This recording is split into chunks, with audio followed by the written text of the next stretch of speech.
Well, good afternoon, and welcome to our first annual Claremont Garden History Lecture Series.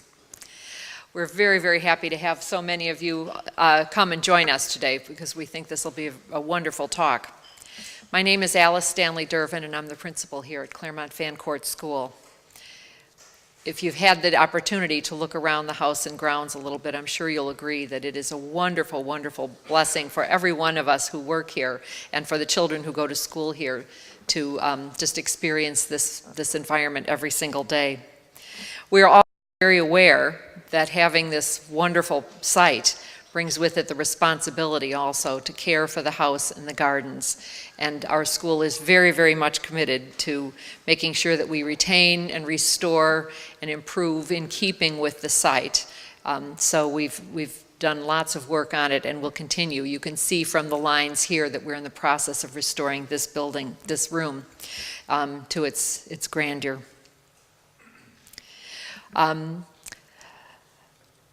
We're also very committed to learning about our site because that's one of the ways, of course, that we improve and take care of it. And so we have the opportunity today to do just that. We're going to learn about historic gardens. I'd like to introduce David Regal. David and his wife Barbara have been the main organizers of this event, and we greatly appreciate their love for the school and their interest in historic gardens. And then David will introduce our speaker. Well, isn't this something? Many of you probably have gotten an email from me, and I really appreciate seeing you here today. Welcome to what we hope to be at least an annual lecture on garden history. Claremont, what a place for us to sort of center ourselves as we carry on this conversation that we're hoping to have. And I think this is just what I had in mind. Just what I had in mind. Some of you already know Professor Mowl of the University of Bristol. He's a popular and prolific author and speaker, well known to both garden history scholars and the public. Although garden history scholars often are part of the public. His ongoing project, Historic Gardens of England, supported by grants from the Levenhulme Trust, is modeled after Sir Nicholas Pevsner's Buildings of England. Upon completion, the nationwide project will present historic landscapes and gardens in separate texts, county by county.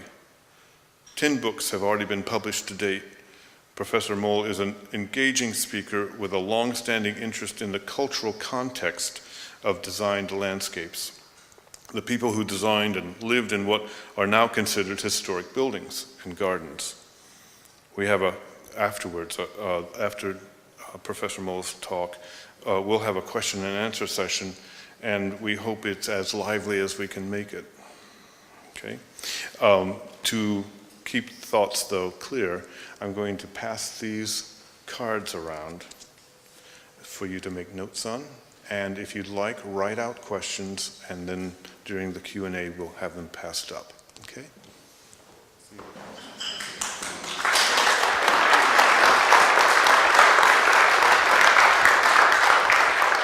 Now you must be very careful with your questions because we're being videoed, all right? And I shall have to be very careful with my language, won't I? Particularly as quite a few people in the audience have either been taught by me or are being taught by me, and it's lovely to see them. But it's a great privilege for me to be here at Claremont in a county that I haven't yet managed to deal with, although Jill Leggett's here in the audience, and we'll probably have a talk about things I could do in Surrey when I'm finished the 34 others or the 33 others. One of the big problems about this Leverhulme project that I'm doing is that I started far too late. Pevsner started in the 51, I think, and he finished England in 1974 with Staffordshire. But then, you know, he spent about 6 weeks doing each book in the first ones, and I tend to spend about 6 or 7 months doing each of mine. But now I'm very fortunate in that I have people to work with me, funded by the Leverhulme, and so we're doing it a bit quicker, but not as quickly as I might like. At the moment, I've got 2 books to write before Christmas. And teaching and everything. But that's great. That's what one wants to do. But this is, in true Blue Peter fashion, this is one I did earlier on William Kent. It's brilliant, isn't it, doing a biography of someone that you rather despise in many ways, or at least you think is a bit of a drunkard, not a terribly good architect, but quite a clever and intelligent gardener. I'd done a couple of biographies before, one on Horace Walpole, one on William Beckford. Walpole I really disliked, even though he was really quite an exciting commentator on the 18th century. But he was so bitchy, I mean really bitchy bachelor. And then of course I had Beckford, and of course Beckford was an absolute liar. Actually suggested that he'd done quite a lot of Mozart's little arias. And I wanted to call the book Composing for Mozart, Life of William Beckford, and of course the publisher wouldn't allow that. It had to be a Life of William Beckford, Composing for Mozart. But you know Non puis Andrai, don't you? Da da da da da da da da da. Beckford claimed he'd actually done that and not Mozart, but there we are. With William Kent, it's quite difficult to pin him down. It's not difficult to pin him down in terms of landscape gardening, which is what we're here to look at today, but it's very difficult to pin him down in terms of his character, because he left very few letters, and those letters that we have got are generally begging for money from Italy. So it's very, very difficult to get his character dealt with. Anyway, some of the slides in this presentation have got quotes, which I will read out. Not all of them have, so you'll have to bear with me. This is William Kent by Benedetto Luti, very heavy, jowly Kent, still in Italy in 1718 before he comes back to England. And I love this Thomas Robinson quote. Robinson, nasty piece of work. Yorkshireman, dangerous person, Robinson. The signor, as he was called, often gave his orders when he was full of claret, which from the context could hardly have been at the dinner table, and suggests therefore an all-day intake of alcohol. And he did not perhaps see the work for several months after. He had indeed a pretty concise, though arbitrary manner to set all right, for he would order, without consulting his employers, 300 or 400 pounds of work or more to be pulled down, and then correct the plan and bring it to what it ought to have been at first. And this is absolutely typical of Kent. He's drunk a lot of the time. He's not quite sure in terms of architecture what he's doing, and then goes into a fit of pique and wants to rebuild things. We ought to give you a little bit about his history first. One of the best books to have been written in the last 10 years is by Fiona McCarthy, and that's the biography of William Morris. I don't know if any of you have read it. And the first thing that she says in that book, which is very much what I believe in, she says that you have to go to places to find the people. And I've had a wonderful tour of the house here with Pamela, thinking about all the people that have been in this house and have made this house what it is. And so I thought, I've got to go to Bridlington. I'm going to switch sides, and I'll come back to you, don't worry. But I like switching sides. Oh yes, coalition government, isn't it? And I thought, I'm going to have a fun time in Bridlington. This is what research should be. And I am going to stay over, and I'll have a lovely time. So anyway, I go to Bridlington thinking, it's a lovely place on the East Riding coast, and I'll have a great time. It's an absolute hellhole. Have you ever been to Bridlington? Goodness me, I've never seen so many shell suits in my life. Oh dear. But Bridlington Old Town is wonderful. And that, of course, is where William Kent grew up. His father, William Cant, C-A-N-T, lived in Bridlington Old Town, and this is where he probably went to school, at the Bale, on the left at the Priory Church, and on the right, sorry, the left is the gatehouse of the Bale, where the grammar school was, and on the right is the Priory Church, where I think Kent might have got an inkling of the Gothic. Now, of course, the title of my lecture tonight is Subverting the Palladian, the Gothic urge, the eclectic urge.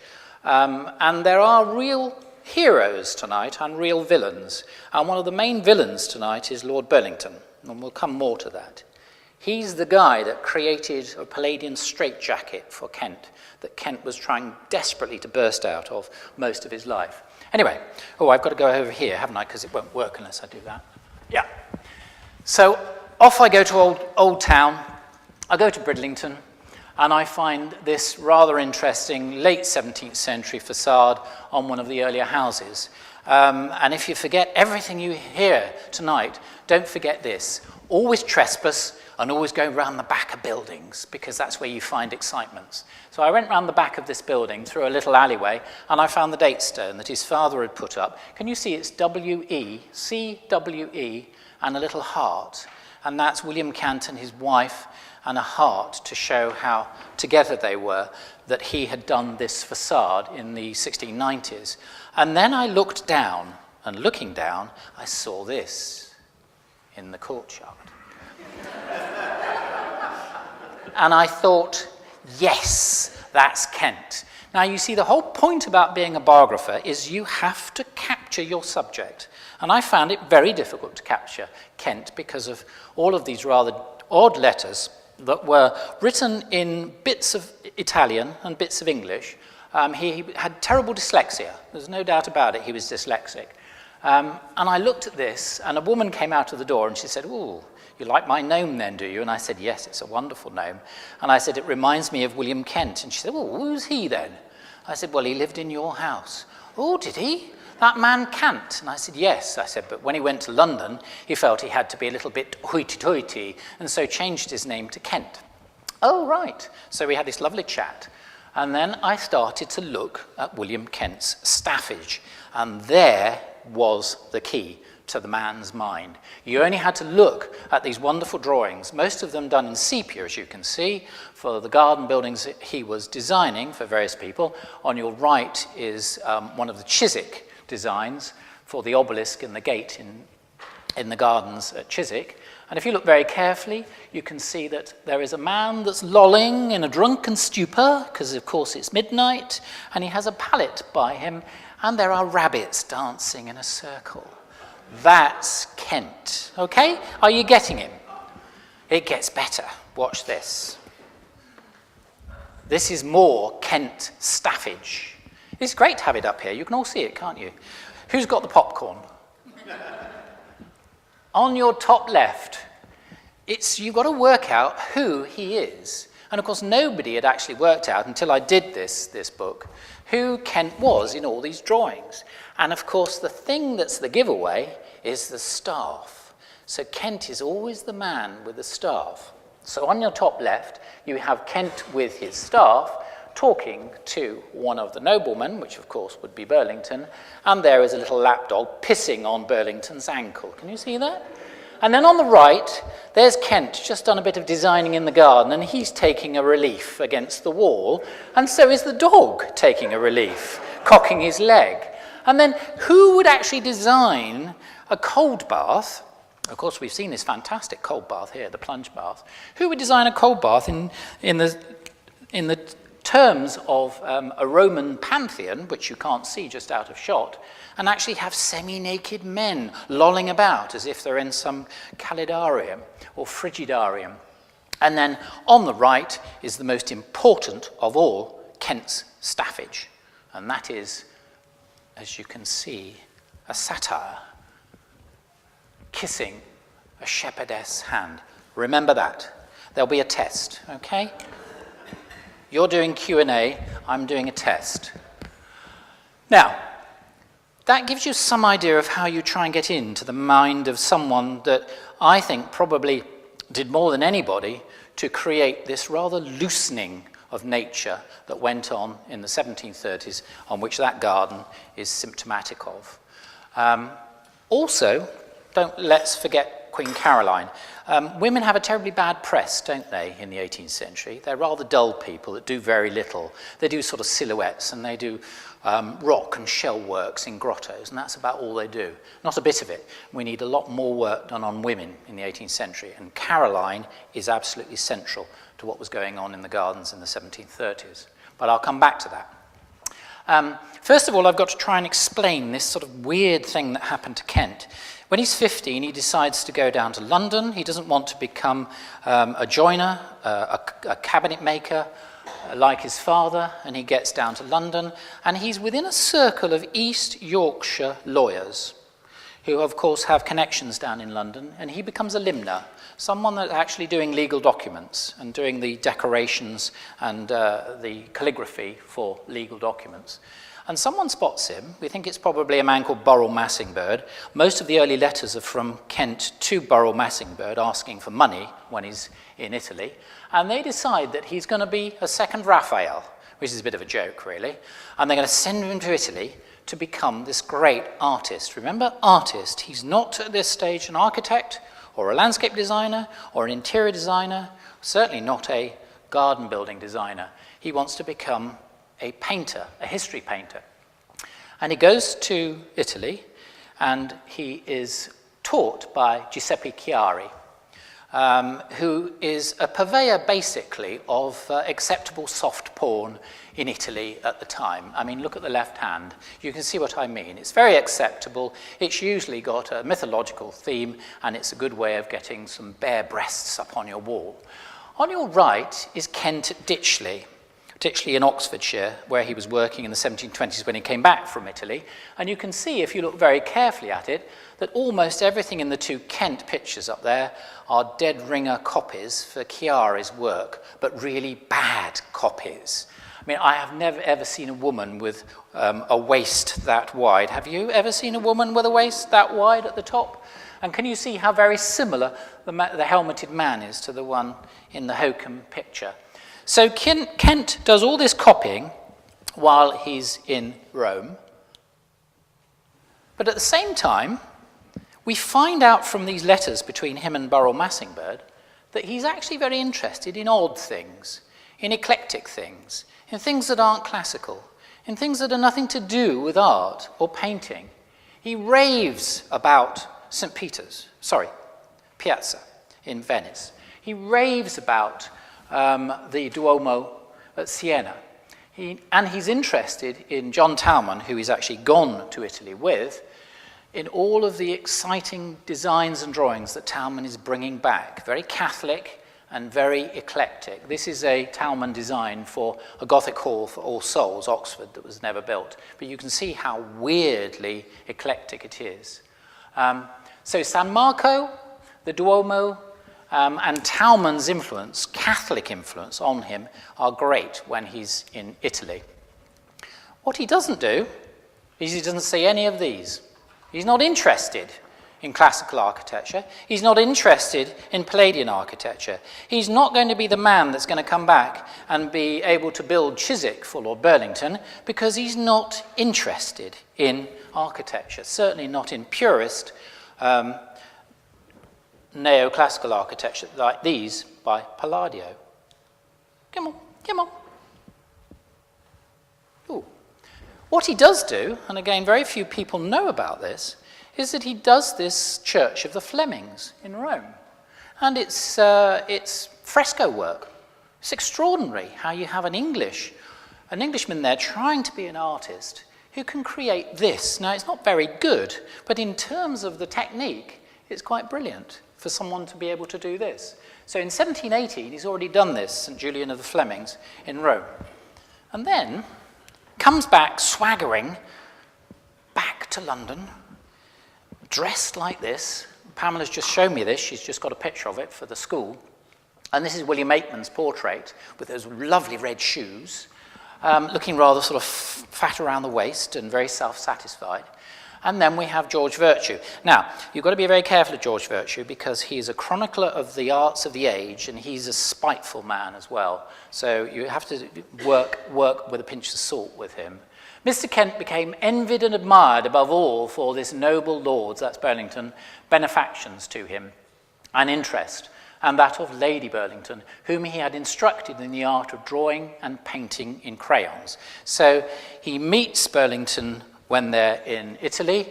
Burlington is got a terrible fever. He goes to Burlington and gives him lovely presents. They have this bond. Burlington hardly sees any Palladian architecture when he's in Italy and comes back to try and, in a sense, spearhead the Palladian revival, knowing nothing about Palladio's architecture. You can see how weirdly Ruritanian 18th century England really was, can't you? And Kent is in the middle of it all. Yeah. And of course, Kent, because he doesn't know much about architecture, and because he hasn't got much taste, and he's really more interested in garish art than anything else, does these appalling interiors at Kensington Palace. I mean, just look at them. They are just awful. Niches of marble and pedestals with statues, gilt with burnished gold, which makes a terrible glaring show, and truly Gothic, according to the weakness of the conceptions of the surveyors and controllers of the king's works, or their private peaks. Burlington gets him the job, he gets the job, and does it at Kensington with these terrible interiors. And it's all wood, painted wood, there's no marble, it's garish colours, it's on the cheap, it's 18th century England Ruritania. That's what we were up to at the time, Kent in the middle of it. And of course he has the effrontery to paint himself right on the wall at the top, looking down with two mistresses next to him. But that's very Kent, isn't it? Are you getting him? Now, one thing interesting about Kent is he's brilliant on patterns. People who can't do likenesses are good generally on patterns. By the way, the king wouldn't sit for him. He was the king's painter, but he wouldn't sit for him because he couldn't do a likeness. I mean, fancy having the king's painter who can't even paint the king. But what he can do is very, very interesting interiors, based on what he's seen in Rome, and based on French engravings of the time. If you look at the Jean Bérin on the right, and you look at the Presence Chamber, Kensington, on the left, that's probably the best thing in Kensington, and it looks very much like the sort of Raphael neo-classical decorations that Raphael was doing in Rome particularly, but it's very close to French designs at the time. Remember, he's a copyist. He nicks things. He's a magpie. And this is a very interesting quote, 1732, in conversation with a French bookseller. He wonders what's the matter with the English, but his observation has been, we are 100 years behind them always. I think for a Frenchman, he's in the right. Of course, they hate French. As for what you and I do, it may be esteemed 100 years hence, but at present does not look like it. And that's fascinating because most people thought that Kent's work was pretty awful at the time, and we tend to revere him now. I mean, one of the great things, again, about doing a good biography, and I'm not necessarily suggesting that I'm a good biographer or the Kent book is a good biography, it's just that you've got to be pretty circumspect about your subject, which is one of the reasons why my next biography is going to be Germaine Greer. It is. And this idea of eclecticism is interesting here because this is the great hokum in Norfolk for Thomas Cook. And again, most people don't know quite what this hall is about. It was altered in execution by Matthew Brettingham. Let's just look at the house to start with. You can see it's a typical Palladian tower house in the centre, but then we have these very interesting dependencies, these wings either side. And can you see how they move on a series of pediments and shouldered pediments? Think about the lodges at Claremont, which are by Kent. And you've got the shoulders, yeah? And it basically comes from the Red Torre, Palladio's church in Venice. But they're very interesting dependencies. Now, you might ask why there are 4 of them. Well, that's because, of course, he did this great big marble hall and a repository of the arts in the middle, and, of course, he had nowhere to live. So they had to have the dependencies to somewhere to live. But this is typical of not only Cook, but Kent's conception. Most people haven't really worked out what that hall is about, but that hall is basically Olympus, because there was an enormous statue of Jupiter meant for it that was over 8 feet high, and it was meant to stand on those steps there. I don't know if you remember the advert with Desmond Lynam coming down with a red carpet. Well, it was in this hall quite a time ago now, and where Desmond Lynam starts on the top is meant to be Jupiter. And of course, Jupiter was dismantled and broke up into pieces and put in the conservatory, but they have found his head. So it was the Hall of Jupiter. Wonderful, wonderful neoclassical conception. long, long before Robert Adam came back from Rome and started Italy and started doing fantastic things like Kedleston. Yeah. But then, of course, you've got these terrible, terrible tables that are obviously based on Roman tables, both early 18th century and antique early 18th century, that he'd seen when he was in Rome. It's interesting, the Ditchley one has lots of shells on the bottom. So again, you've got this fascination with eclecticism again. But it's terribly, terribly garish and over the top. Now, what's clever about Kent is that he can be working for the king as part of the Office of Works because of Burlington's patronage, but he can also be working for the opposition because, of course, Prince Frederick, Prince of Wales, was very much in opposition to his own parents and had his own separate court. So Kent does this extraordinary state barge for the Prince of Wales, as you can see. Now, you can't call that Palladian, can you? You can't. I don't know quite what you can call it. There are mermen at the front. There are bare-breasted mer women. There is a sort of a Palladian little canopy in the middle, but it is a wonderful, wonderful confection, which survives, as you can see, at Greenwich. But at the same time, he's doing a very interesting garden at Carlton House with that temple, which is yet another bagnio, a bathhouse. And the garden at Carlton House is particularly interesting because it's very, very formally laid out on a great big axis with the bagnio at the end of it. He has these wings of trees, which is basically what he does, which are a mixture of deciduous and conifers, and you punctuate each section of them by urns or terms or herms. But then, interesting at Carlton House, there are lots and lots of island beds. Almost as if Humphrey Repton had come along and done all these awful island beds around about 1800. And trellis as well. So island beds, trellis, but then this long axis. Now this is interesting because it effectively means that in the 1730s, you're still hanging on to formality, but he is trying to soften it by bringing more flowers into the garden and also bringing height with trellises. So fascinating things going on. Again, he's trying to roughen up the mix of not only architecture, but also garden design. Are you all with me? You getting it? Yeah. This is an interesting excursion. He wants to go Gothic. And there's lots of reasons for this. One of the reasons is San Marco. One of the reasons is that, you know, he's interested in native Gothic, probably because of Bridlington, but also because he doesn't want to be a Palladian. His problem is that his main patron is an absolute lunatic for music and very little else. You know, Burlington wasn't really interested in architecture. He was just interested in music and art. Most of what he saw and did on the Grand Tour was to do with music and art. And so you've got this man coming and thinking, right, well, I've got to impose Palladianism on the 18th century, and I've got this malleable man, William Kent. Kent doesn't really want to be a Palladian architect. Kent wants to do stuff like this. And this is the exciting stuff. This is Gothic with a K. So top left, Westminster Hall, Court of the King's Bench. Bottom right, Gloucester Cathedral screen. Top right, the York pulpit. And bottom left, a candlestick. Again, in sort of weird eclectic fusion. And you can see there's elements of classicism and elements of Gothic in all of them.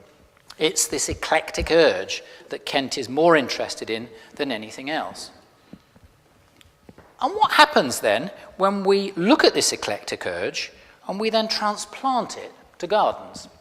And who is the person that's driving this? Is it Kent or is it the patrons? Now, all those years ago, I did that book, Gentlemen and Players, Gardeners of the English Landscape. I thought that was quite a good title, actually, because Gentlemen and Players, you know, lords, the professionals and the amateurs. Publishers didn't understand what I was talking about. And I said, well, no, it's a good title. First book I did was Trumpet at a Distant Gate. And it went to the Frankfurt Book Fair, and they said, is it about music? And I said, no, it's about gate lodges. Oh, you can't have that title. So I did. It didn't sell, interestingly. And now I've had to change the title of Gentlemen and Players because you can't get it on Amazon. You can't Google it on eBay or Amazon, and it doesn't come up properly. So they said, could we call it Gentlemen Who Garden? And I said, no. And they said, could we call it Gardening Gentlemen? And I said, no. Why don't we call it Gentlemen Players? Because nobody can find it. I couldn't give a monkey's, I said. So they've called it Gentlemen Gardeners. So when it first came to me as proof, they said, we'll call it Gentlemen Gardeners, and we'll say, the men who recreated the English landscape garden. And I said, so was there a landscape garden before they then recreated it? Oh, didn't they do that? This is what any publishers in the room? So we had to come to a compromise. Gentlemen Gardeners, the men who created the English landscape garden. Then I looked at the blurb. Now, I split an infinitive quite a lot. I quite like it. Dylan Thomas split infinitives almost all the time to brilliant effect. But I try not to use cliches. I counted up the cliches in the blurb that they'd done for the book. There were 17. And the last one was, an Englishman's garden truly is his castle. How about that? So I got my agent to rewrite it. We had one cliche to satisfy them. Anyway, when I wrote that book, Gentlemen and Players, all those years ago, 10 years ago this year, it was published, I was trying to make a point about who really created the informal garden, the Arcadian garden, the templed Arcadia that we've got outside. And I have a sneaking suspicion that Caroline probably had a lot to do with it. Now, there was a very interesting conversation between lords and ladies of the period with Pope in about 1719, 1717. I'm not going to go into it now, but I talk about it in the Kent book. But come the 1730s, Queen Caroline, as she then was actually doing a brilliant garden at Richmond, which of course became Kew. Now, recent scholarship has suggested that Kent, who didn't get there until the 1730s, was not laying out the first garden, and I'll come to that in a minute. But what's significant is that when he did get there in the 1730s, he created two incredible garden buildings that everybody talked about. One of them they thought was good, and one they thought was a bit of a joke. Oh, and on the right is the embarkation of Cythera. It's a Watteau painting, and it's an engraving based on that Watteau paving, but showing in the background all of these garden buildings that Kent put around Richmond Park. Now, the important thing about this is it doesn't look like an Arcadian garden, does it? It doesn't look a bit like an Arcadian garden. There's loads of fields for a start. There's loads of fences. And that's, of course, because George II loved to shoot partridges. And, of course, in the early 18th century, all gun stock was very heavy, with very long barrels. So the only thing you could do was shoot things on the ground. So grass, grouse, and partridge. But, of course, once they perfected very small guns, very light guns, with lighter stock, they could do the art of shooting flying. And then you get pheasants. So it goes sequentially like that. So at this point, you can only shoot them on the ground, so you've got to have lots and lots of fields to have the coverts, so you can do that. But of course, what's happened here at Richmond is that you've got 5 mini wildernesses. Can you see them? I won't point them out, but you can see 5 little areas of bosky foliage with wiggly paths. And these are where, of course, Kent was to site a lot of his garden buildings, some of which you can see around this Roke engraving. The 2 important ones are the one on the left, which is the Hermitage, and the one on the right, which is Merlin's Cave, both gone, of course, completely. Now, this is probably the most important quote in the whole of the talk. And this is the Earl of Egmont, 1734, talking about Caroline. I told her flatterers were fools, for generally princes see through it. True, said she, and therefore it must be done very gently and fine.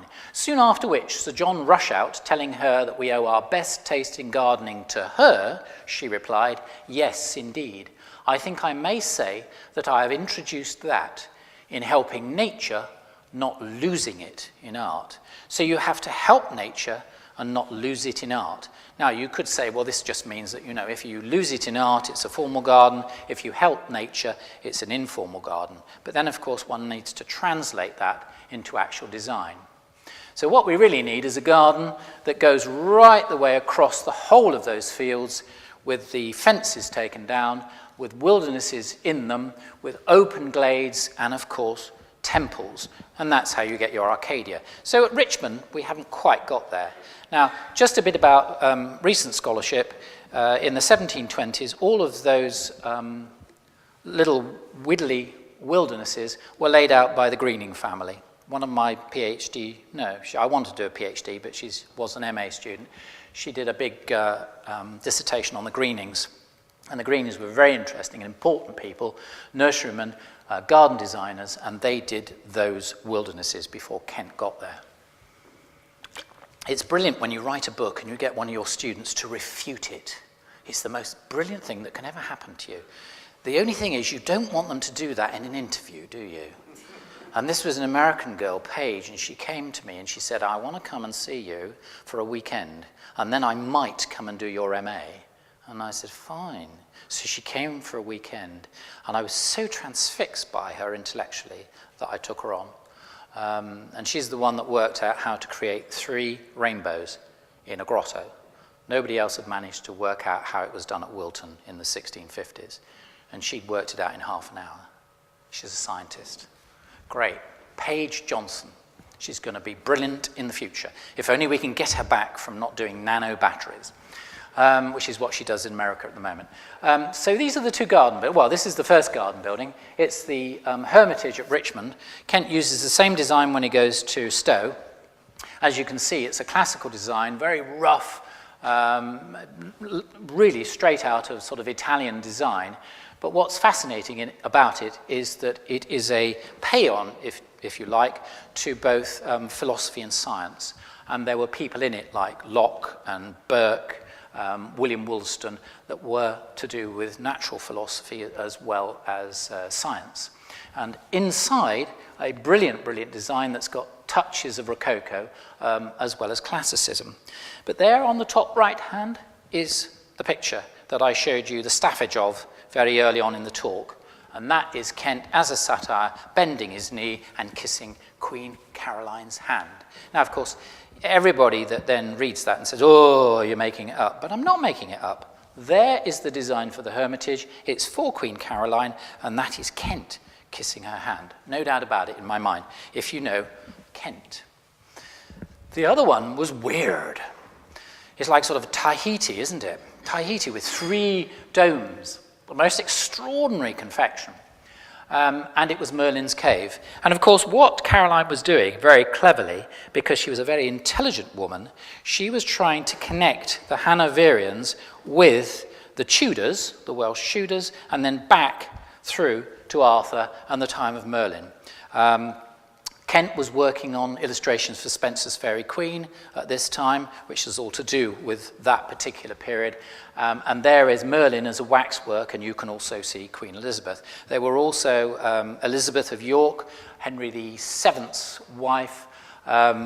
Caroline was also having pictures, paintings done by Kent of Henry V, so she was interested in the Welsh connection, the Tudor connection with the English royal family, so that she could tap into it. So this was a piece of propaganda in London, and everybody went to see it. Most people thought it was a bit of a joke, but it was quite fun. The guy who actually looked after it was a man called Stephen Duck, and he was often very drunk when people came, and he got all the iconography wrong.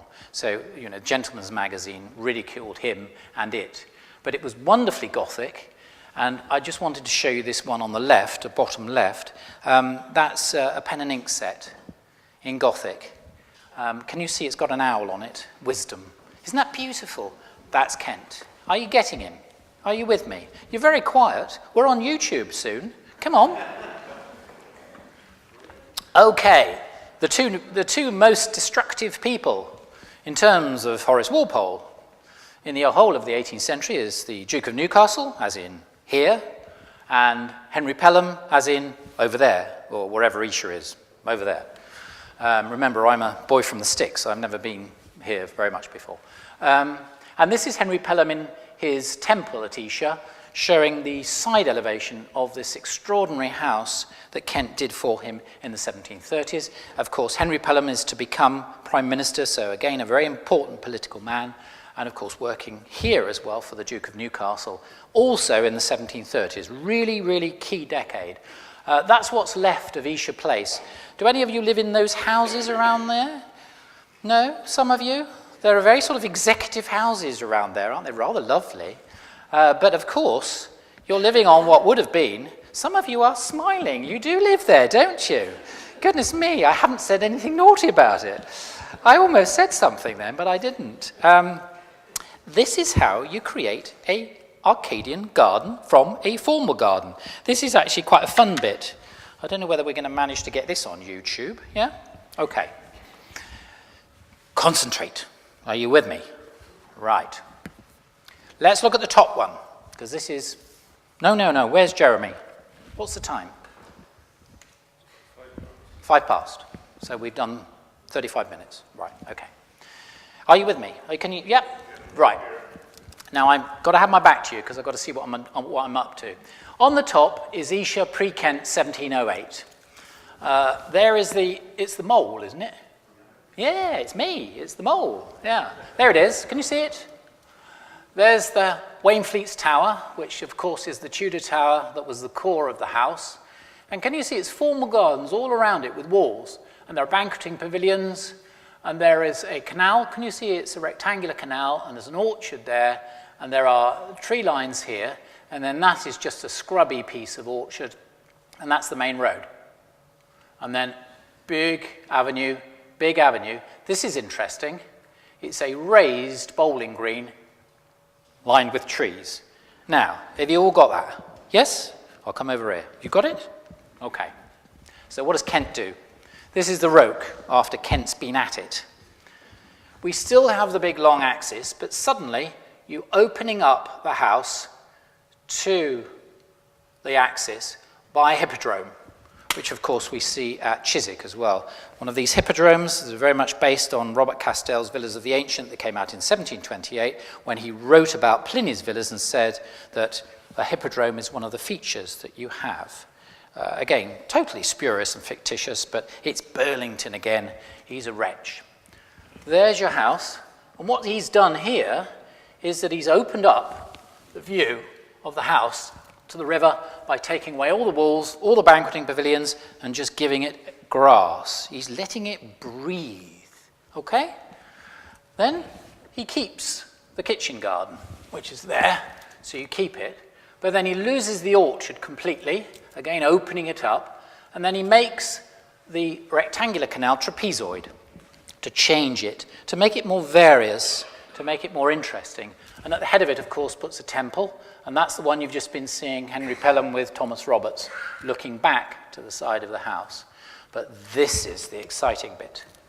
There, it was an orchard, possibly, certainly a scrubby bit of ground. He is now starting to put wiggling, winding, what Batty Langley calls arty natural paths. And if you look carefully, that is what's left of the road. Yep. And the road, of course, has been taken away from the front of the house. And in this area, he puts garden buildings. Also, he puts around this area a fosse with bastions so that you can look out into the landscape so that the livestock don't come in. And then, if we look very, very carefully, you're looking for the bowling green, and the bowling green has gone, although, of course, its revetment's still there, and he's putting clump trees. And that's how you soften and loosen nature's tresses. One could do a whole lecture about women and sexuality and garden writing in the 18th century. It's all about caressing nature, nature's tresses. And that's what he does. It's a loosening of the formalities. It's not a losing of the formalities, it's a loosening of the formalities. Okay? And that's what he does at Esher. And of course, this is what he does all over the place, because generally, Kent doesn't do a new landscape. He just goes where people are being, thank you, Jeremy, particularly Bridgeman, and softens what they've done. And this, of course, is what you get at Esher. You get this great Gothic house with a rotunda or belvedere behind it on the hill, and a Chinese, sort of almost Chinese Chippendale bridge, and this lovely lake, which is much more informal now. The little wings to the house have canted bays so that you can look at all different aspects of the scene. You're bringing the house out into the natural amphitheatre. And then you have Horace Walpole going there and talking about this brilliant picnic he had. And I have to read it to you because it is so fantastic. This is one of the best descriptions of having a good night out in the 18th century you ever come across. We had a magnificent dinner, cloaked in the modesty of earthenware. French horns and hautboys on the lawn. We walked to the Belvedere on the summit of the hill, where a threatened storm only served to heighten the beauty of the landscape. A rainbow on a dark cloud falling precisely behind the tower of a neighbouring church.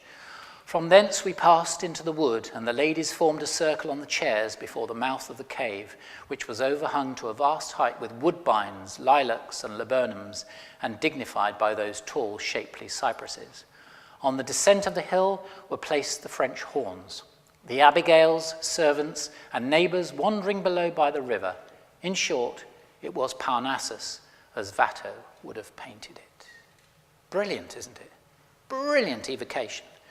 Do you know what time he got back home? 3:30. They had supper at midnight. Supper! My goodness, clubbing. I can't tell you. And Walpole actually danced. Can you believe Walpole danced, sort of mincing around? Extraordinary. That's Esher, where some of you now live. And of course, Esher was a very eclectic landscape. It didn't just have garden buildings and classical temples. It had thatched houses, as you can see, very much like Merlin's Cave. And there were designs for Chinese buildings. It's Kent wanting us to enjoy the variety and eclectic styles of the period. And you get this in all his buildings. His buildings are very interesting because they were always highly textured. He's very, very interested in doing different types of materials for his buildings. Here, of course, we have the pebble alcove at Stowe. Templa quam delecta, how delightful, how beautiful are thy temples, and they happen to be the Temple family. And so he does a pebble alcove, and in the middle of it, in the pediment, he does a pebble. That's a big pebble.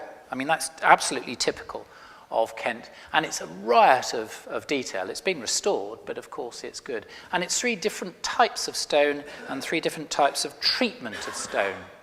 The Hermitage has Pan's pipes on the right, as you can see, and then the Congreve monument with this monument to this great dramatist of the monkey looking in the mirror, which is very much a leitmotif of drama. He's wonderfully inventive, is Kent. He must have been fantastic before he got absolutely sozzled as a drinking and dinner companion. Now, what happens at Claremont is, in a sense, very similar to what happened at Esher. Here you have this vast formal landscape for the original house. Remember, Vanbrugh owned it originally. It was called Chargate, and then became Claremont when the Earl of Clare had it. And then we have great formal axes and avenues going across the front of the house, and then behind the house you get the spine garden on the ridge. And the spine garden originally laid out by Vanbrugh, and then with work later on by Bridgman, and you can see that circular pool on the top left. So all axial, all fairly formal, that great big long sweep along the ridge with the Belvedere behind the house that Vanbrugh does.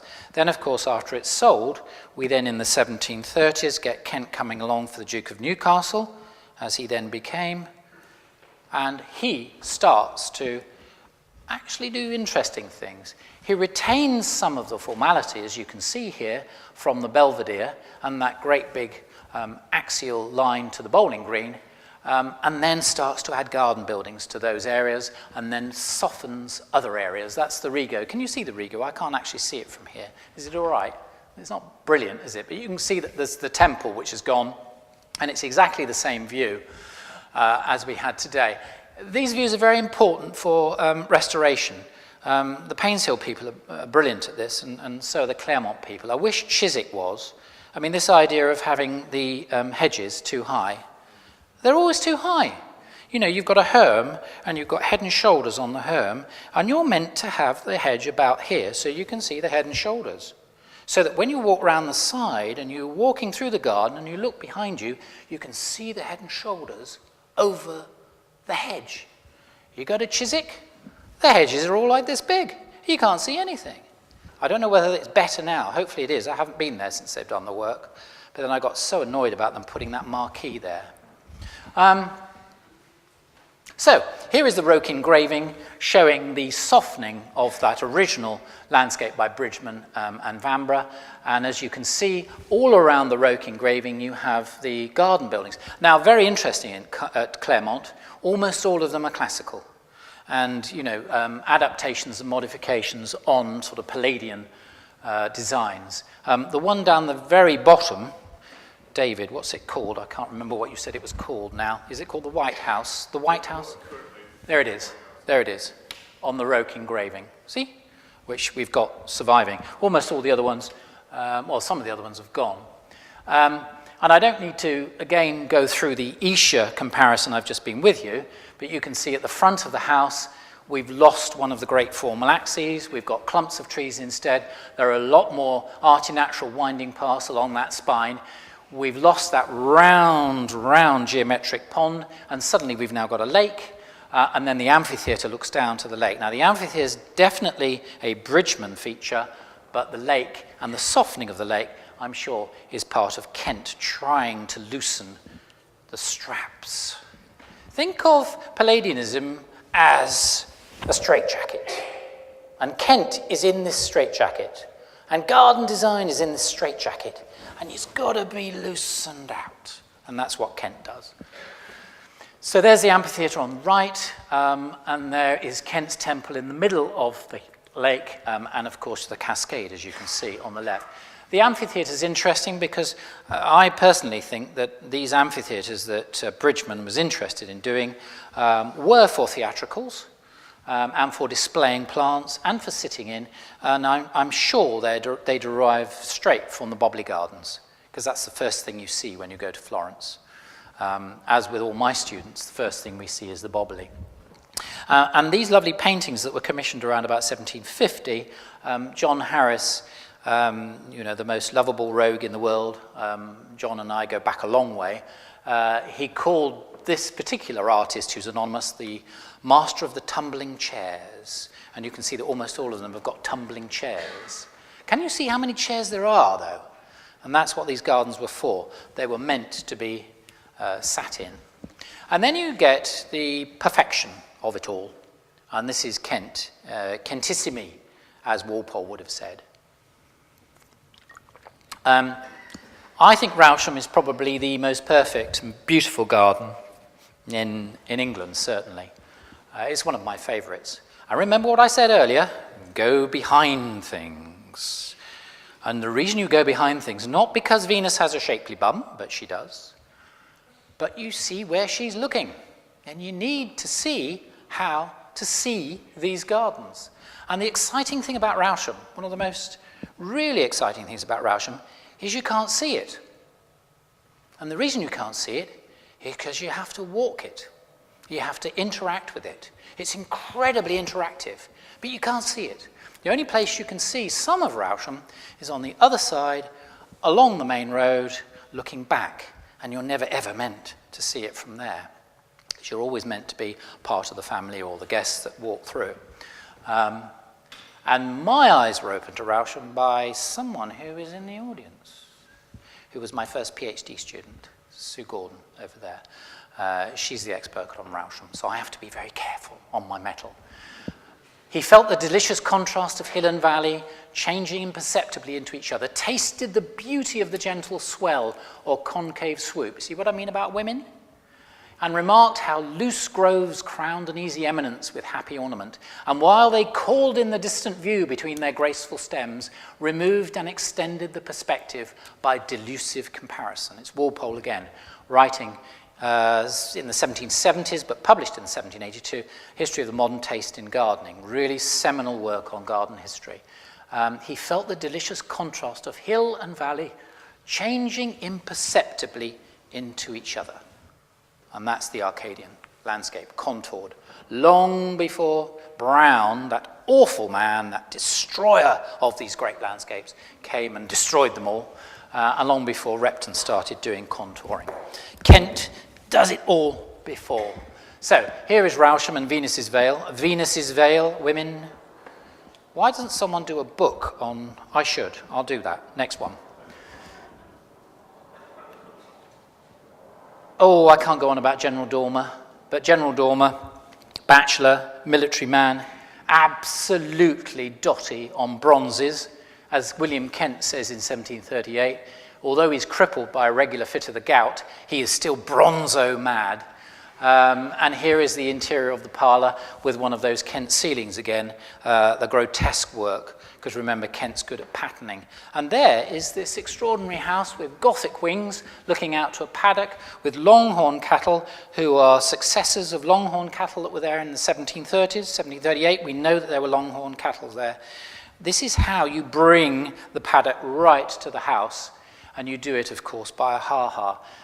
This is the garden in 1738, and just to show you, there's the bowling green. Oh dear, here is the river, the Serpentine River. Here's the Elm Walk as it then was, and here are lots of wiggly paths, and there is Venus's Vale, and that's the walk to the paddock where there is a castellated barn. Now can you see? You can't see that garden. You can't. You can only walk it. It's really clever.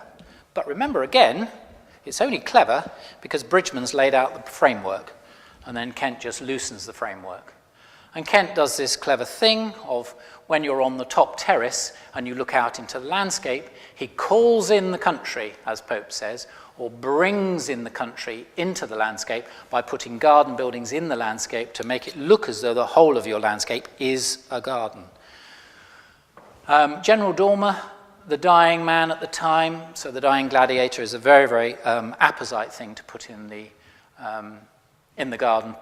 And in terms of iconography, Shoemaker's horse attacked by a lion can be read as tamed nature and untamed nature. And of course, Rousham is an epitome of certain areas that are tamed and certain areas that are untamed. But there's a lot more iconography in it, and you need to read Sue's brilliant thesis on this. There is the paddock with the castellated barn, and here is the great Parineste arcade.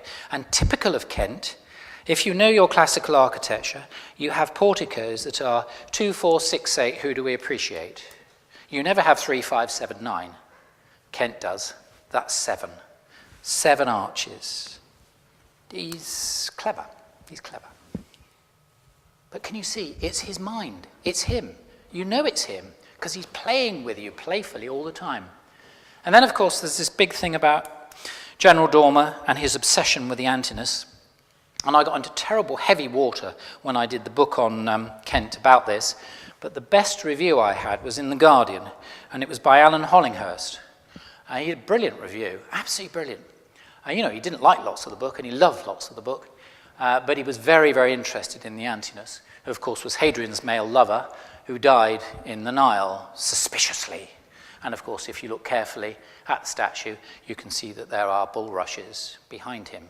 Now, the problem we've got with the 18th century is often the people that leave the records are stewards or gardeners, and they don't understand the iconography of the statues. Sometimes he's called the Colossus, sometimes he's called the Apollo.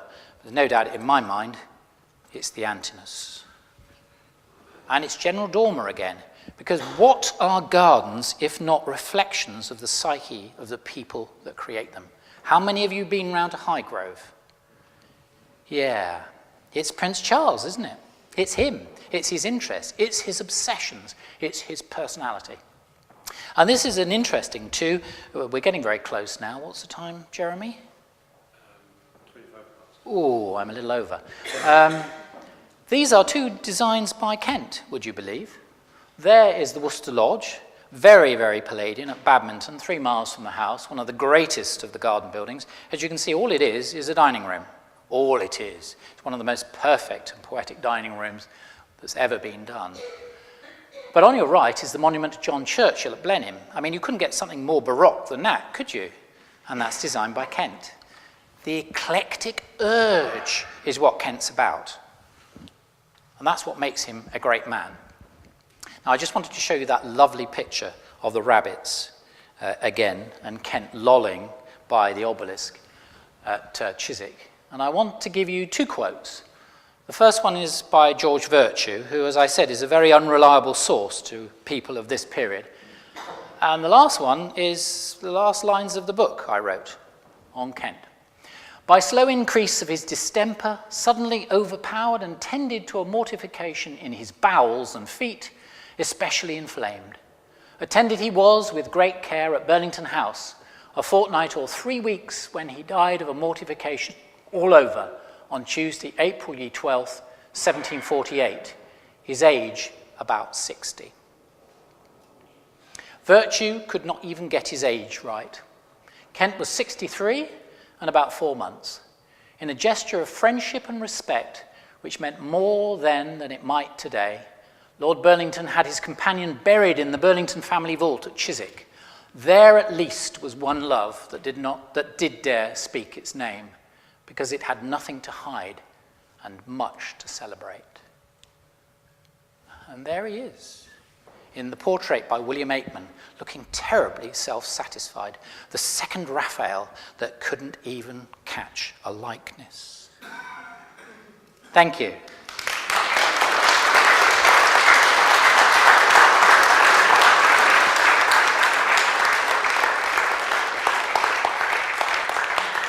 Okay, have you all been... I don't do Facebook. I like to keep my private thoughts to myself. But apparently you will be panned across to if you've got questions. And I will do my best to answer them. And those of you in the audience that really know me, tell me to be quiet. Do we have any cards that should come forward? Good. Do you want to... Oh, no, they've got to tell me. I need to know who they are. are. I'm sorry, you're right. I need to know who they are. We're not going to do that. Let's go ahead and read the cards here. This is Alison Weir, who's about to come on the MA in October, and if it's a good question, she will do really well. Is it a coincidence that Paynes Hill is so close to Esher Place and Claremont? No. Good question. Yeah, I mean, all of these people were vying competitively with one another, but in a very amicable way. They were all sharing ideas. They were all sharing the notions of how garden design should be being developed. And of course, it's difficult for us to go back to think through what they were doing. I mean, we garden historians try to sort of intellectualize it, but basically what they were doing were modern improvements. That's all they were interested in. Rather like we, suddenly in Chelsea, Piet Oldorf does prairie planting, and you see it all over the place. And that's, in a sense, what was happening. There was no Chelsea at that time to drive fashion, but what drove fashion was people's patronage circles, their connections. And I'm sure that that's what happened. So when Pope talks about that council in 1719 of all the interested people to do with gardens, they would all meet and they would discuss and they would then change their gardens based on those ideas. And Pamela or Alice, I think it was Pamela, the Kit Kat Club. It's an age of clubs. So not only did they know each other through the House of Lords, but they knew each other through clubs, and they talked a lot in the coffee houses and swapped ideas. So yes, I'm sure that's the key. And of course, we've got Paynes Hill, Esher, and Claremont. 3 major gardens of the period. Very, very close. And of course, these Rococo, the word has been used by John Harris particularly, these Rococo, but I like to use the word eclectic gardens of the 1730s and 40s. They're all clustered around the Thames. Again, they are small estates, some of them, and everybody knew everybody else. So we've got Pope at Twickenham, we've got Walpole at Strawberry Hill, we've got Marble Hill. It's all in that area. And there were so many more. And that great artist, Thomas Robbins, has been the one that has made most of the paintings of them. These tremendous eclectic gardens, with Chinese and summer houses, Turkish tents and so on. Paynes Hill, Turkish tent, Gothic umbrellas. And the planting itself. They would swap ideas on planting and swap plants and so on. So yeah. Everybody knew everyone else, and they were feeding off each other. Yeah, is that all right? Yeah?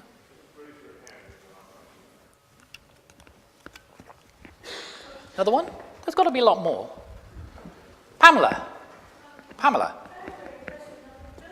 Pamela, Hang on, Pamela, I can't hear. sorry. Sorry, I'm very impressed by the number of buildings he designed. Would he have people he would just do the design, and then he had people building them all? Oh, yeah, he couldn't do any of the practical work at He all. wasn't practical at all? No. I mean, neither was Vanbrugh. I mean, Vanbrugh was just basically a dramatist, a soldier, a playwright, sketch, and then had Hawksmoor, the architect, who'd worked with Wren, to put into bricks and stone his designs. Same thing with Kent. Yeah. Kent would do designs, and then the designs would be used by people on the ground. And in terms of the actual garden design, which I suppose is as relevant, if not more so, at Rousham, Sue will correct me, but we don't even know if he went to Rousham, do we? We know that the steward was there trying to deal with all of the things that were needed, but very often General Dormer didn't go there because he was in London, and very often we don't even know if Kent was actually specifying some of the plants and the trees that were put in the garden. That's right, isn't it? So, yes, he would have the idea, and other people would see it to execution, both in gardens and in planting and in architecture. I think Tony wants to have a go. Let's have this gentleman here, and then we'll do Tony. My name's Steve Webb. Do we know what Henry Pelham thought of what William Kent had done for him at Esher Place? Good question. I have no idea. I don't think there's any record, which is one of the real problems about writing about gardens, because you don't, in fact, know what they're asking for, and you don't know whether they're happy with what they've got. It's a really good question, and I can't answer it because we just don't have it. I mean, basically, our garden history is based on visitor accounts, Walpole's description of that fantastic evening he spent there, and obviously cartographic evidence, maps and how they change. But it would seem to me that Pelham was very, very pleased with his garden, because if he chose to have a portrait with his secretary in a garden building, I think he was pretty proud of what he'd achieved. I suppose the other thing as well is that everybody came to Esher. And what we don't seem to realise, or what a lot of people don't seem to realise, garden historians do, is that in terms of sort of the Gothic revival, Esher is far more important than Strawberry Hill. And the reason that Strawberry Hill's got such a big press and such a big presence now is two reasons. One, Walpole is a shameless self-publicist, and two, Strawberry Hill survives. Pelham, much, much more austere man and a politician, and the house is almost gone, with all of those wonderful houses that people now live in. So it's the accident of history, in a sense. And what we as garden historians have got to do is we've got to get back to what was really on the ground at the time. So the only thing I can say is that he was very proud of what he'd achieved, and everybody wanted to go to Esher. It was the great Parnassus, as Walpole said. Thanks, Steve. Good question. Now, Tony. Tony Pratt. Just to go back to the planting, you mentioned that Kent is the man who he tends to bring in not so many of the British natives. He goes more exotic. Yeah. Presumably that is to do with the loosening of the formality. Yeah. How important is that element of the design? Because we talk a lot about the buildings because we've got the writing for them, but being a gardener, the plantings, how important are the plantings and the types of plants being used? They become more important as the century progresses, really.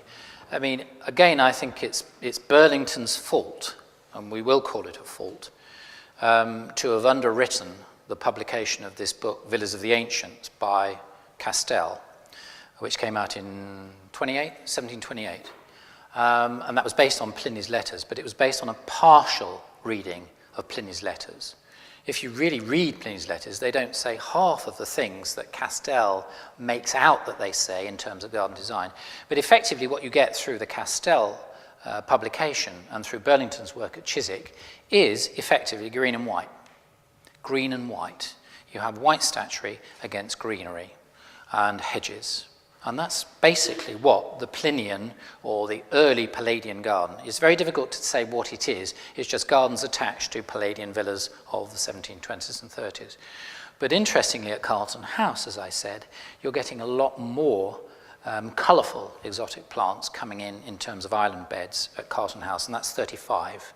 And then you get more pleasure grounds and shrubberies closer to the house with more exotics into the 40s and the 50s. And of course, the person that's done the brilliant work on this is Mark Laird, who did that great book, The Flowering of the English Pleasure Ground. I don't know how many years ago it was now, but 5 or 6 years ago. And so what's happening is that the green and white, rather austere, very intellectual garden is being subsumed into the eclectic garden. And Kent's part of that. Not that I think that Kent knew very much about plants, but of course the people at the gardens did, as the Rousham letters tell us. So William White, the steward, knew what plants were coming in. So that's what I think happens. You basically got quite a simple palette that then gets pretty rich. And then, of course, what happens? Brown. Chunk. Now, Brown actually does do flower gardens, but very few. And he goes back for the minimalism. So it's a sort of pendulum change. And then, of course, you get the appalling, obsequious Humphrey Repton, who reminds me of sort of Uriah Heep, sucking up to everybody. And he brings flowers back again, but brings them back in a very garish, unstructured, unsophisticated way. Awful man, Repton. Oh dear, we're on YouTube. Lovely man, just wonderful. Is that all right? Are there any more questions? I'll come to you in a minute, Jeremy. Janet Harrell. Janet, yes. Did you say that Caroline was a plants person? Or did I? Carry on. No, I was just saying, or did I misremember? Yes, she was interested, in plants. We don't know very much about that, but we do know she was interested in plants and planting, as well as in creating these garden buildings with their iconography. What seems to have happened at Richmond, though, in her period, is that it was the iconography that was important to her, to legitimise her House of Hanover's claim to the throne. That was basically what she was trying to do. And I always pronounce it incorrectly. Jim, is it Leibniz or Leibniz? Come on, Jim. I'm going to put you on the spot. That's Jim Bartos. He's doing a PhD with me for you YouTube listeners and viewers. Is it Leibniz or Leibniz? Is it I-E or E-I? Leibniz? Okay. Leibniz, of course, had done a lot of work for the House of Hanover, to try and connect them to the Guelphs, so that they would then have an Italian background. So he was the guy that was doing the historical work. So she had actually been taught by him in the Queen of Prussia's court, and she was more interested in, as I say, in iconography at Richmond, but she was also interested in plants. And we know that that Richmond garden had lots of flower areas within the wildernesses, under planting. Yeah? Okay. Jeremy. Leibniz. Yeah? Yeah. Jeremy Garnett. Jeremy. This is really about the patronage relationship between Kent and Burlington. Yeah. Now, bearing in mind that we've been hearing about the desire to move into sort of eclectic expression, how does that sit with the straitjacket of Palladianism, which Burlington is very much connected? I mean, how easy was that relationship, and how did that sit with Kent? It wasn't. It's a very good question, and it's something, in a sense, I should have addressed, and I can now. It's a good question. Before 1733, Kent was very much in Burlington's pocket, and work that he was doing for Burlington was pretty chaste. But there was always a hint of the Rococo about his predilections at that stage. And when you look at Queen Caroline's Hermitage, for instance, although outside it's very Palladian in a rock-faced way, it's quite Rococo inside. Now, of course, yet again, England's way behind France, because France were doing Rococo interiors in about 1705. They were doing those grotesque interiors, Jean Barin, about 1710. So with Burlington, what Kent does is he sort of infiltrates in an interior design sense elements that he's seen, particularly in Rome. So you get quite a lot of Quattrocento details that he brings in, particularly at Chiswick. But on the outside, you get a very austere villa. You do, however, get an austere villa that's actually based on about 7 or 8 different villas. I mean, the whole idea that Chiswick is based on the Villa Capra is nonsense. It's nothing like the Villa Capra at Vicenza. It's much closer to work by Palladio's pupil Scamozzi. So Burlington, remember, Burlington doesn't really appreciate Palladian architecture because he hasn't seen it in the flesh. And what he's done is he's collected a lot of these drawings of Roman baths. So you get a lot of interiors that look as though they come out of Roman baths with great coffering, which Kent does for him based on all of these designs and drawings. And then, of course, and we don't know anything about this is one of the big mysteries of doing the book, Burlington has a nervous breakdown in 1733. He really definitely has a nervous breakdown, and he leaves the court, and he loses all of his sinecures and all of his control, and Kent is suddenly free as a bird. And what happens in 1733? Esher, Claremont, early work possibly at Stowe, and then he moves through the 30s without Burlington breathing down his neck and creates the eclectic urge and creates the Arcadian garden. It's still Arcadian, but it's Arcadian with a twist. And that's what I think happens. So Burlington, some malign influence, finishes. So someone needs to do a lot more work on that 1733 nervous breakdown. Good question. Any more? Any more? Yes, the lady there.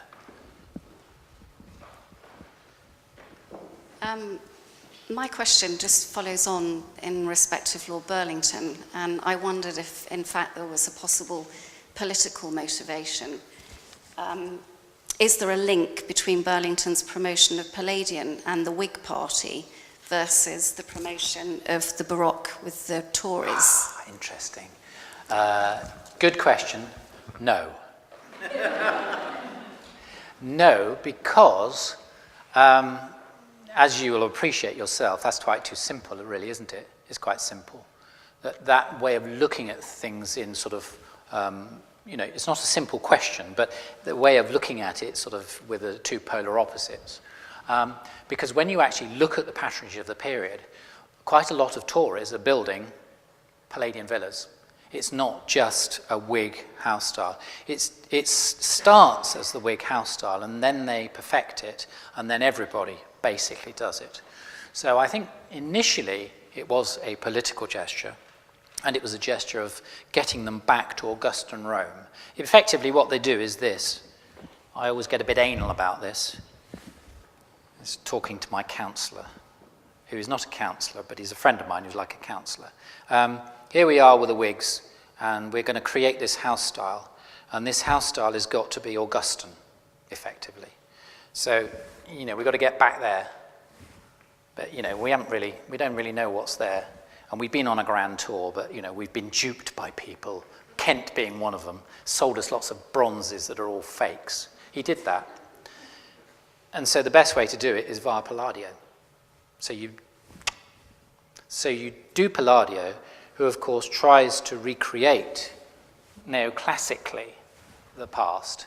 And then we're here, so we do Palladio, and then we think, right, well, Palladio's version of the antique is okay for us, and we then can connect with Augustan Rome, and we then can make this political gesture.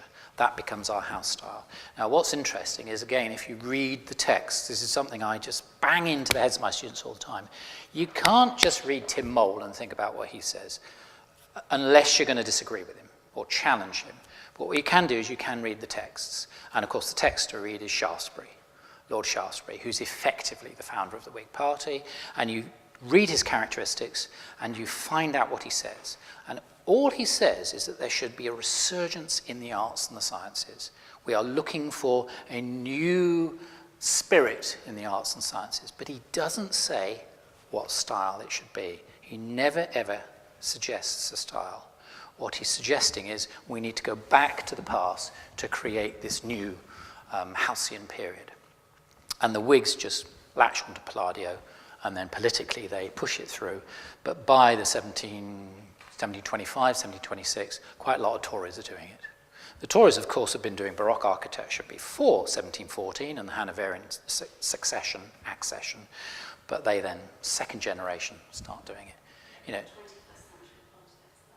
Yes, yeah, very good. Yes, it's very like that. And again, you've got to think of the generations are really important, I think, because Summerson wrote a brilliant essay long ago about the amount of houses that were being built in the 1720s and 30s. So you'd had this old generation of Baroque houses, and then you get the 1714 succession, and then they all start building houses again, so you get all these Palladian villas. And then you get to about the end of the 1740s, and you get the second generation again coming in, and they think, oh, God, these Palladian villas, you know, they're dark, and they're not fit for our world. They're not Italian for temperature. So you then start to get a modification of them by canted bays to bring in the country and so on. And then you get brilliant houses like this, where you get a neoclassicism that's based on archaeology. So I'm sort of moving around a bit. For example, originally the plan was to build a Palladian house. Yeah, And then what was built. yeah. Are you suggesting that Burlington's breakdown in 1733? I think that's the key to everything that happened. In the 1730s, we started going eclectic. I was interested at Esher.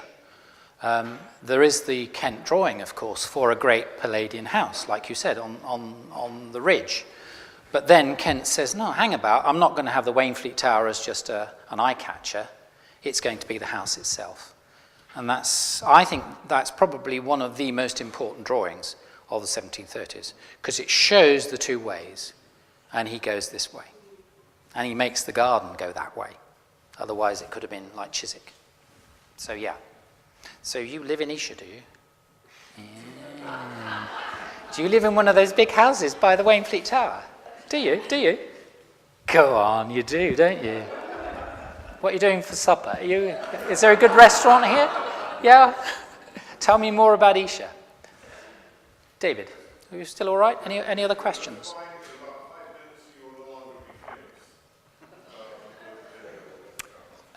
Another question? Another question? Lady over here. Lady, what's your name? Charlotte. Yeah. Oh, right, yes. Hello. I'd always understood William Kent in terms of what he was doing in gardens a little bit more than in terms of his involvement with theatre, because he was a theatre designer. Yeah. You haven't really touched on that. I haven't, have I? Can you touch on it a little bit more? I could do. How significant? Do you not think? I think yes. I think he is very, very theatrical. I was asked when I did the book. Did you all hear the question, by the way? Yeah, this interest in theatre. I was asked when I'd finished the book to talk about an episode in Kent's life that really suggested the mind of the man.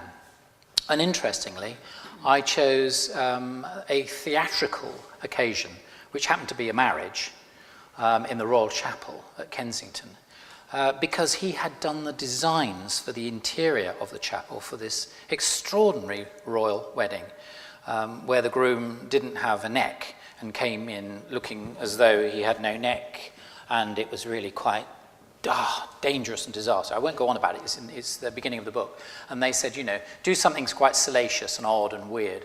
And so I had to then talk about, the first night in bed and everything. You know what publishers are like. But he did the designs for the interior of the chapel for that wedding. And he designed them almost as if they were a theatre set. And I think I wrote about it and said something like it was it was a cross between sort of John Piper's sets for opera and sort of Versace fabrics, because it was all wonderful fabrics hanging down. And a lot of his book illustrations are quite theatrical in their presentation. So did he not do it? He didn't do any theatre designs or anything like that. I don't know why. I sort of thought he... Well, he did triumphal arch designs for theatrical ceremonials, but in terms of theatre, not as far as I know. But there is a real theatricality to him, which I think you're right to concentrate on. And if I go back to the most interesting of the drawings, which is the Queen Caroline as the shepherdess, there is a sort of almost like an amphitheatre behind them with that garden building, almost as if this is a stage set. That's what they look like to me. Exactly. And I think that, again, his garden buildings, they're always have wings, almost like flats of trees, these deciduous. It's quite formulaic in a way, isn't it? Yeah. But then, of course, that's going back to French design for formal gardens, which are like flats receding in perspective. I remember what Walpole said about him, talking about this contour, easy flow, but then the deception of the perception, the perspective deception, which of course you get in theatre design. So yeah, interesting question. Yeah, there's a lady here. Have you got one, or is that just nothing on it? There's nothing on it. There's nothing on it. I think we've probably got time for just one more, if there is one more. If there isn't one more, then I think it's down the pub, isn't it? Esher High Street must have some good pubs. They look a bit pucker to me. I'm a Bristol boy, you know, from the rough side of Bristol. Any more questions? No, I think we're okay, David. Great, wonderful. Thank you so much for coming tonight. It's been a real pleasure. Thank you, Tim. Been a real pleasure.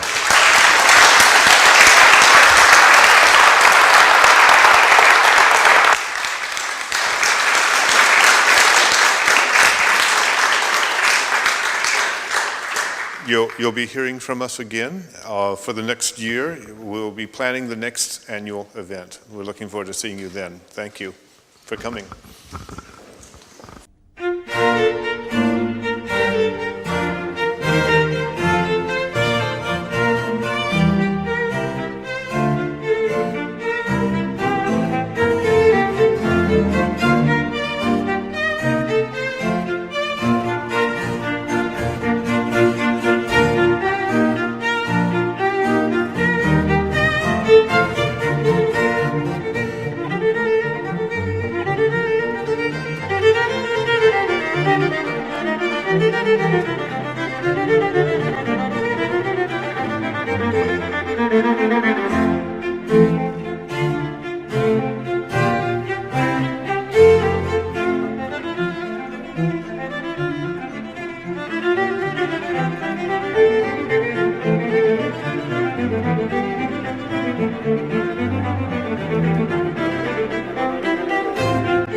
Thank you.